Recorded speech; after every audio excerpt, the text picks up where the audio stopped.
Oh, HemaSphere is a wonderful journal, and it's been fascinating to work with all the different editors to hear their view on the importance of certain manuscripts that we receive and that we review.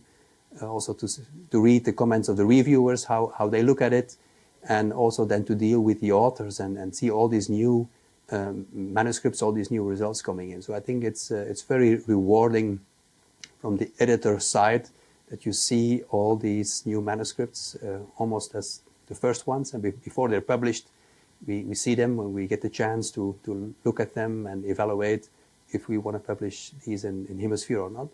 So I think that's a very rewarding part of being the editor. Well, I'm actually started as an associated editor when HemaSphere was founded. And what I really enjoyed is working with a team with other associate editor to see HemaSphere grow into a flagship project of EHA. For me, being involved in HemaSphere's been exciting, actually. I've felt a sense of freedom in being able to write about things that I think are important, to explore areas that there might not normally be much coverage of in other journals. So things like how fictional literature speaks to our work as hematologists, or patient experience, or the experience of how people find bone marrow biopsies, for example, and how we might improve that. Now, I think the thing I found quite rewarding in particular is how open to new ideas the board are. And so we're discussing a few today, including potentially bringing on a patient editor in the new year, of someone who's not a clinician, not a scientist, but has lived experience of what it feels like to have a condition and to go through healthcare, and that there'll be a sort of new way of bringing a completely different set of perspectives that we can learn from. So I feel like there's an openness here to conversations that aren't happening elsewhere, but really need to happen.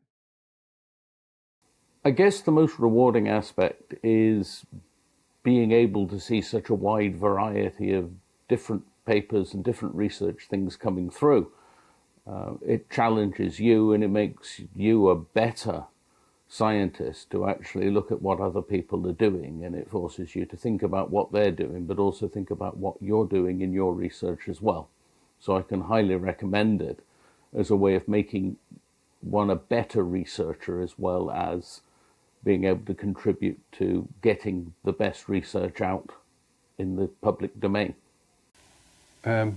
Serving as an associate editor on HemaSphere is more as a task as serving for EHA, because in the past I already served on the Congress program committees, later on the awards and grant committee, and that more or less evolved in being an associate editor. So I more see it as serving as an active member of EHA.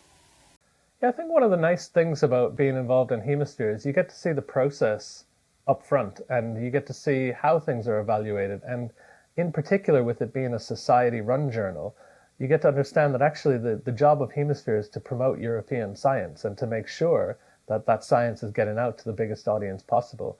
And I think that's a really important thing, to really attach the mission of a journal to the mission of a society. And that's a really special part about HemaSphere. As someone who's been involved in HemaSphere right from the very beginning, there are many rewarding aspects. One is watching the journal grow and building with the editorial board and authors and reviewers, a strong presence for the journal as somewhere that our colleagues can know that they can place their work, that it will be reviewed fairly and then presented back in the published form in a way that many people will view it. So it's the community, but the output. I think for me, the most rewarding aspect is it finally gives me the opportunity to understand the entire publication process.